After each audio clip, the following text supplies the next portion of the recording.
முருகப்பெருமானின் அவதார திருநாளான வைகாசி விசாகம் இந்து சமயத்தில் குறிப்பாக தமிழர்களாலும் முருக பக்தர்களாலும் மிக கோலாகலமாக கொண்டாடப்படும் ஒரு முக்கிய திருவிழாவாகும்.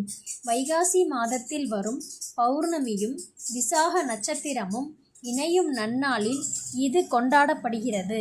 இதன் பின்னணி வரலாறு மற்றும் இது சிறப்பாக கொண்டாடப்படும் முக்கிய திருத்தலங்கள்.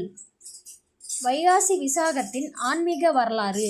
சூரபத்மன், சிங்கமுகன், தாரகாசுரன் ஆகிய அசுரர்கள் பிரம்மனிடம் பெற்ற வரங்களால் தேவர்களும் முனிவர்களுக்கும் சொல்லாலன துயரங்களை தந்து வந்தனர்.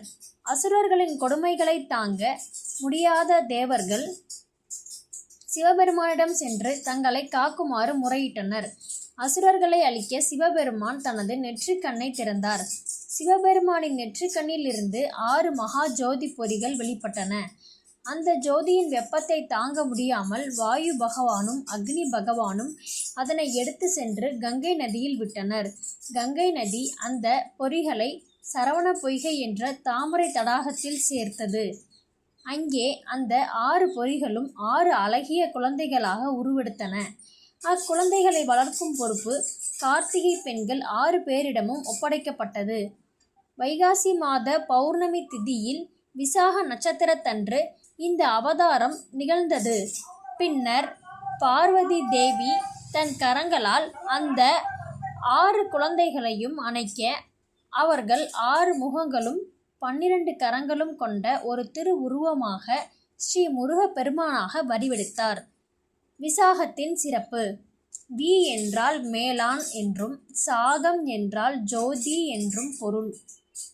அதாவது மேலான ஜோதி வடிவில் தோன்றியவர் என்பதே விசாகத்தின் தாத்பரியம். மேலும் விசாக நட்சத்திரம் ஞானத்திற்குரிய நட்சத்திரமாக கருதப்படுகிறது. வைகாசி விசாகம் சிறப்பாக கொண்டாடப்படும் திருத்தலங்கள். தமிழகத்தில் உள்ள அனைத்து முருக ஆலயங்களையும் இந்நாள் சிறப்பானதாக என்றாலும் முருகனின் அறுபடை வீடுகளிலும் மற்றும் சில குறிப்பிட்ட தலங்களில் இது உலக புகழ்பெற்ற திருவிழாவாக கொண்டாடப்படுகிறது. திருச்செந்தூர் அலைவாய் மலை 2ஆம் படை வீடு. 6 படை வீடுகளில் கடற்கரை தலமான திருச்செந்தூரில் வைகாசி விசாகம் மிக விமர்சையாக 10 நாட்கள் பிரம்மோற்சவமாக நடைபெறும். முருகப்பெருமான் அசுரர்களை வதம் செய்ய அவதரித்த நோக்கம் நிறைவேறிய தலம் என்பதால் இங்கு விசாகத்தன்று லட்சக்கணக்கான பக்தர்கள் கூடுவர். பக்தர்கள் காவடி எடுத்தும் பால்குடம் சுமந்தும் கடலில் புனித நீராடி முருகனை வழிபடுவர். இந்நாளில் நடக்கும் வைகாசி பெருவிழா தேரோட்டம் மிகவும் பிரசித்தி பெற்றது. பழனி திரு ஆவினன்குடி 3ஆம் படை வீடு. அறுபடை வீடுகளில் ஞான பலத்திற்காக முருகன் வந்து அமர்ந்த தலம் பழனிமலை. இங்கு வைகாசி விசாக திருவிழா 10 நாட்கள் நடைபெறும். விசாகத்தன்று முத்துக்குவார சுவாமி வள்ளி தெய்வானை திருக்கல்யாணமும் அதனைத் தொடர்ந்து தேரோட்டமும் வெகு விமர்சையாக நடக்கும். தமிழர்களின் பல மாவட்டங்களிலிருந்தும் பக்தர்கள் பாத யாத்திரையாகவும் கொடுமுடி போன்ற இடங்களிலிருந்து தீர்த்த காவடி எடுத்தும் பழனிக்கு வந்து முருகனை தரிசிப்பர். திருப்பரங்குன்றம் முதல் படை வீடு.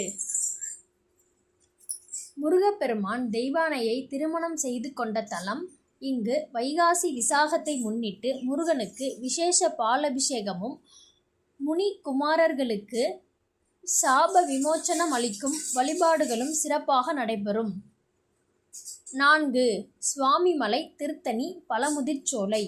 சுவாமிமலை 4ஆம் படை வீடு.